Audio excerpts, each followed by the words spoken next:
All right. Today, we're talking about a story that seriously sounds like it's been ripped from an old spy movie.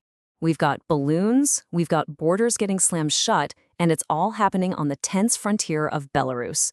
So, let's get right into it. It all kicks off with a question that, honestly, sounds a little ridiculous. How on earth can a bunch of simple helium balloons end up sparking a major international crisis? Well, as we're about to find out, when those balloons float over the border from a Russian ally and into NATO territory, they are carrying a whole lot more than just air. They are definitely carrying a message. So, what exactly went down?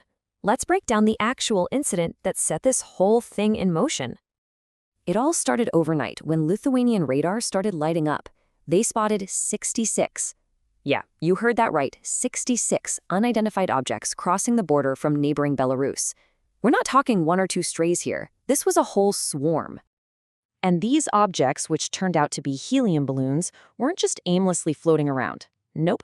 They were drifting right towards Lithuania's major airports, creating a really clear and immediate danger for civilian planes. And the impact? It was instant, and it was huge. We're talking total chaos for civil aviation. To give you an idea, the ripple effects from this just last week hit almost 30,000 passengers at the Vilnius airport alone. So you can see these were absolutely not just some harmless party balloons. They caused real major problems. Now, faced with this, Lithuania did not mess around. Their response was fast, it was forceful, and it was absolutely designed to send a crystal clear message. So they hit back with a few different moves. First, bam, they shut down border crossings with Belarus. Then they made a very public promise. Anything else that crosses into our airspace is getting shot down. And then, and this is the big one, they brought up the possibility of invoking NATO's Article 4. Now that's basically the "we need to have an emergency meeting right now" button for any NATO member who feels their security is threatened. But you know, the most revealing part of their whole reaction was this quote from Lithuanian Prime Minister Inga Ruginienė. Check out the words she uses. "No hybrid attack will be tolerated." She didn't call it an accident, she didn't call it a prank, she called it an attack. And that term, hybrid attack or hybrid threat, that is the absolute key to understanding why everyone is taking this so seriously. This was never just about balloons. The Prime Minister really laid it all out, saying, autocrats are once again testing the resilience of EU and NATO against hybrid threats. See? She's framing this whole balloon thing not as a one-off event, but as just the latest move in a much bigger, ongoing strategy. So what exactly is a hybrid threat?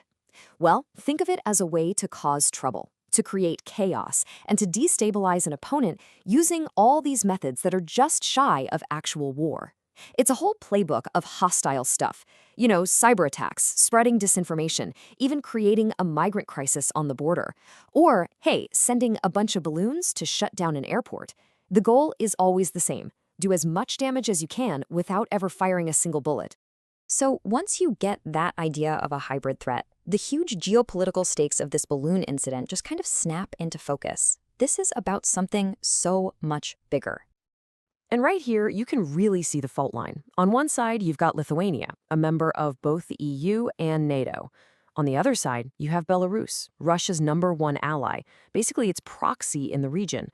So any little bit of friction here isn't just between two countries, it's a flashpoint between the entire Western alliance and Russia's sphere of influence. From Lithuania's point of view, this is 100% a deliberate test. It's a cheap, low-risk, and deniable way for an adversary to poke and prod, to look for weaknesses, to see how the West responds, and really to figure out just how much chaos they can get away with before someone pushes back hard. Okay, so the line's been drawn, the threat's been defined. The million-dollar question now is, what happens next? And Lithuania is making it very clear they don't think they should have to face this alone. Prime Minister Ruginienė is demanding a united, resolute response from her allies, and she's even laid out a 4-point plan.